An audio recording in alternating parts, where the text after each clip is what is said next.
আৰু আজিৰ এনেহেন জটিল পৰিস্থিতিৰ পৰিপ্ৰেক্ষিতত সমগ্ৰ বড়ো ট্ৰাইবেল লোকসকলক আমি আহ্বান জনাব বিচাৰিছোঁ, প্ৰমোদ বড়ো BTC চিফৰ পৰা অতি সোনকালে অন মৰেল গ্ৰাউণ্ড ৰিজাইনেশ্যন দিব।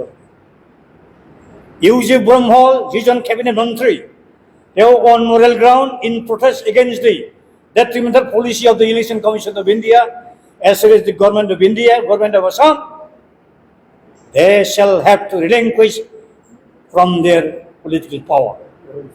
যিমান MLA সকল আছে, BPF পাৰ্টিৰ হওক বা UPL দলৰে হওক, যিমানবোৰ EM আছে, MCL সকল আছে, তেওঁলোকে গোটেই ইস্তফা দি গণতান্ত্ৰিক সংগ্ৰামৰ কাৰণে আমি একত্ৰিত হ'ব লাগে।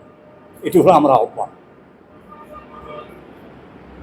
কোনো আমাৰ বড়ো মানুহ বা ট্ৰাইবেল মানুহ মন্ত্ৰী, MLA, EM, MCL, CM, MP হৈ থকাৰ কোনো ইয়াত দৰকাৰ নাই, প্ৰয়োজনীয়তা নাই। সেইকাৰণে আমাৰ আপিল হ'ল অতি সোনকালে MP চিটৰ পৰা, MLA চিটৰ পৰা, মন্ত্ৰীত্বৰ পৰা, EM পৰা, BTCৰ পৰা, ক্ষমতাৰ পৰা আঁতৰি আহিব। চৰকাৰৰ ওচৰত আমি ষ্ট্ৰংলি বলিষ্ঠভাৱে আমি দাবী উত্থাপন কৰিব লাগিব।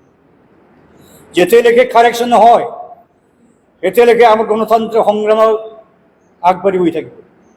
আৰু কোৰ্ট কাছাৰী জুডিচিয়াৰী সহায় লোৱাৰ যি প্ৰক্ৰিয়া, কাম কাজ, এই চলি গৈ থাকিব, উপায় নাই।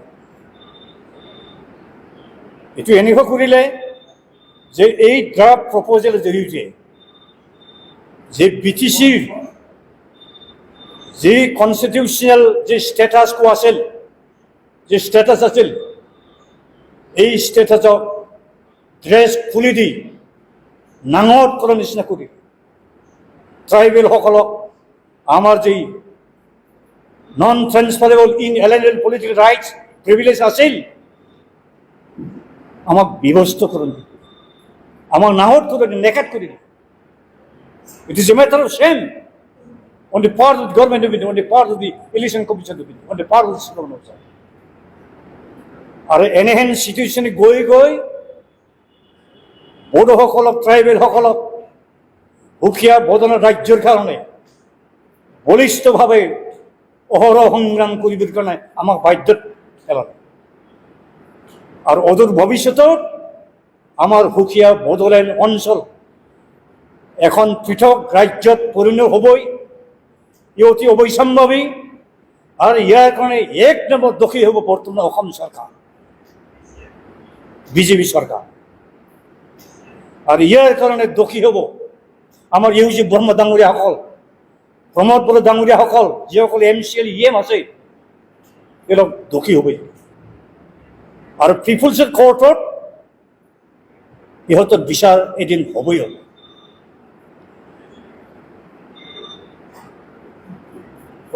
এই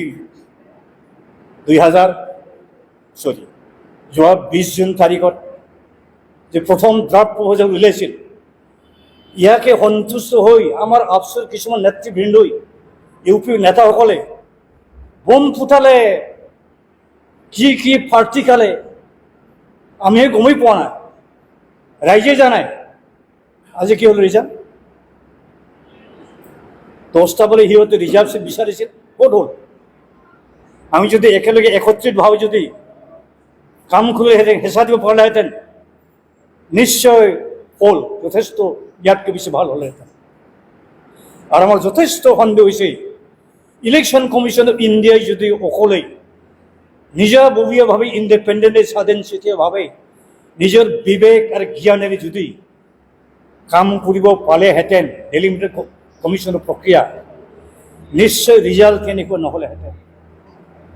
নিশ্চয় ইয়াত অসম চৰকাৰে কাৰোবাৰ ৰাজনৈতিক চক্ৰান্ত ইয়াত নিহিত হৈ আছে, যাৰ কাৰণে আজি লাষ্ট ড্ৰাফ্ট প্ৰপ'জেলত কোলাহল এনেধৰণৰ অৱস্থাত পাব্লিছ হ'বলৈ বাধ্যত পৰে। গতিকে গোটেই অসমবাসী ৰাইজৰ ওচৰলৈ আমাৰ সবিনয় নিবেদন, আমাক সহায় কৰক। The peace-loving people of Assam, please you should extend your helping hand to us so that we can protect our political rights. আমি যাতে ঘূৰাই পাব পাৰোঁ। আজি আমি তাকে স্পষ্ট ক'ব বিচাৰিছোঁ, কাৰ্বি আংলং আৰু নৰ্থ কাছাৰী আৰু ৱেষ্ট কাৰ্বি আংলং এই তিনিখন স্বায়ত্ত শাসিত জিলাবোৰত সৰ্বমুঠ 6খন এছেম্বলি ছেগমেণ্ট আছে। এই 6খন এছেম্বলি ছেগমেণ্টক লৈ ডিফু পাৰ্লিয়ামেণ্টাৰী কনষ্টিটিউচন হ'ল, whereas আমাৰ বিটিডি অঞ্চলত 29,12,000 জনসংখ্যা আছিল, 444 জন। এই 29 লক্ষ জনগণক লৈ কেলৈ কোকৰাঝাৰ পাৰ্লিয়ামেণ্টাৰী কনষ্টিটিউঞ্চি, কেলৈ ওদালগুৰি ইণ্ডিপেণ্ডেণ্ট পাৰ্লিয়ামেণ্টাৰী কনষ্টিটিউঞ্চি হ'ব নোৱাৰে? বৰাক ভেলীত টোটেল 29 লাখ পপুলেশ্যন আছিল। 29 লাখ পপুলেশ্যন লৈ যদি শিলচৰ আৰু হাইলাকান্দি নামৰ দুটা যদি পাৰ্লিয়ামেণ্টাৰী কনষ্টিটিউঞ্চি হ'ব পাৰে, 29,12,000 জনগণক লৈ কেলৈ বিটিডি অঞ্চলত 2খন লোকসভা সমষ্টি হ'ব নোৱাৰে? উদ্দেশ্য কি? আৰ্টিকেল 337(c) কয় যে 6 শিডিউল এৰিয়াত থকা ট্ৰাইবেল লোকসকলৰ কাৰণেও লোকসভা সমষ্টি সংৰক্ষিত আসন থাকে। ওদালগুৰি জিলাৰ যিসকল ট্ৰাইবেল জনগোষ্ঠীৰ মানুহ, বাক্সা জিলাৰ 2খন বিধানসভা সমষ্টিৰ ট্ৰাইবেল জনগণৰ ৰাইজ, কিহত কিয়? আৰ্টিকেল 337(c) মতে ৰাজনৈতিক অধিকাৰ লাভালাভ কিয় হ'ব নোৱাৰে? ইয়াৰ ওপৰত আমি চেলেঞ্জ কৰি পেলাই সুপ্ৰিম কোৰ্টত আমি হাজিৰ হ'ম। ইয়াৰ প্ৰমাণ হিচাপে আমি ক'ব পাৰোঁ যে বিটিডি আজিৰ তাৰিখত 6 শিডিউল এৰিয়াৰ প্ৰভিজনৰ অধীনত পৰে 15খন বিধানসভা সমষ্টি বিটিডি অঞ্চলত দিয়া বুলি দেখুৱাইছে।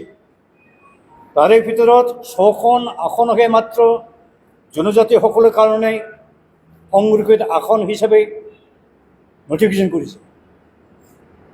ইয়াতে স্পেচিফিক উল্লেখ কৰিব লাগিছিল যে ভাৰতৰ সংবিধানৰ আৰ্টিকেল 332 সাব-ক্লজ বি আৰু সাব-ক্লজ 6 মতে গোটেই সমষ্টিসমূহ জনজাতিৰ লোকসকলে কাৰণে সংৰক্ষিত আসন হিচাপে ৰাখিব লাগিছিল। আৰ্টিকেল 332 সাব-ক্লজ 2 আৰু সাব-ক্লজ 6ৰ ভিতৰত সংৰক্ষিত আসন দেখুওৱা হোৱা নাই। ইয়াৰ অৰ্থ সেইটো ক'বলৈ গৈছে যে বিটিডি অঞ্চল আৰু 6 শিডিউলৰ অধীনত নাই।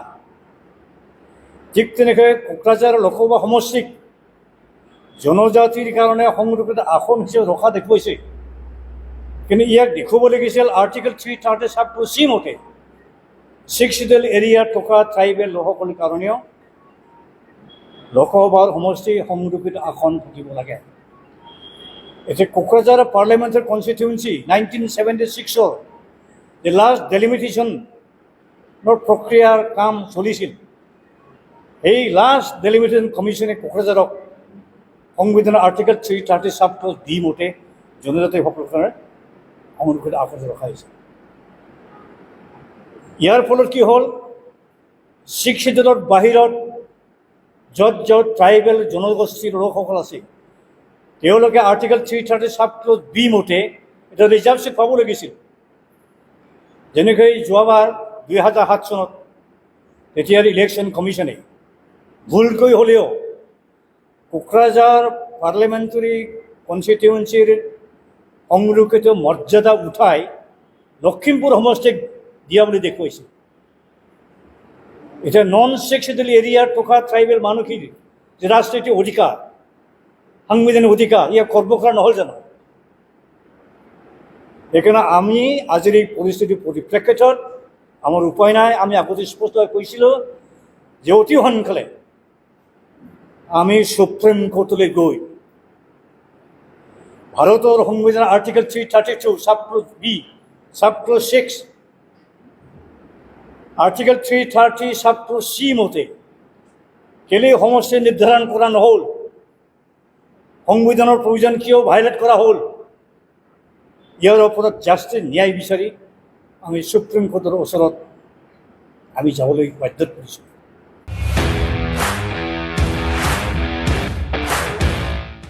इन्डिपेन्डेन्स डे स्पेशल अफार लाबोदों सेरफांगुरियाव थानाय फुंखा इन्टारप्राइज बाजाज श'रुमा। बाजाज बाइक सालायनो मोजां मोनग्रा सुबुंफोरनि थाखाय गाहाम खौरां। क'क्राझार जिल्लानि सेरफांगुरियाव थानाय फुंखा इन्टारप्राइज बाजाज श'रुमा होगासिनो दं 31 आगस्तसिम इन्डिपेन्डेन्स डे स्पेशल अफारनि एक्सेन्ज।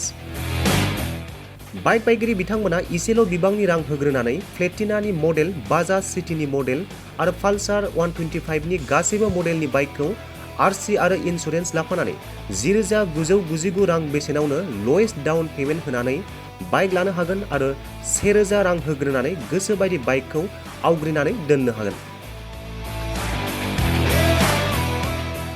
सेरफांगुरि फुंखा इन्टारप्राइज बाजाज श'रुमजों लोगोसे सराइबिल फुंखा इन्टारप्राइज बाजाज श'रुमावबो बाइक बायगिरि बिथांमोना खुंफुंजानाय इन्डिपेन्डेन्स डे स्पेशल अफार लोगोसे एक्सेन्जआव फैनानै नोंथांमोननि बाजाजनि बाइकखौ लांफैनो हागोन। सेरफांगुरि फुंखा इन्टारप्राइज बाजाज श'रुमा नोंथांमोननो लोगोसे मोजां अफारबो लाबोदों। बेफोरनो जाबाय 5 लिटार पेट्रल फ्रि, गंसे हेलमेट फ्रि, केस होनानै बाइक बायगिरिफोरनो 1,000 रां केशबेक हरफिननाय जागोन। आबुङै मिथिबावनो थाखाय 9395-303-476 9101-547892 जानबुं नम्बराव खौरां लाहरनो हागोन।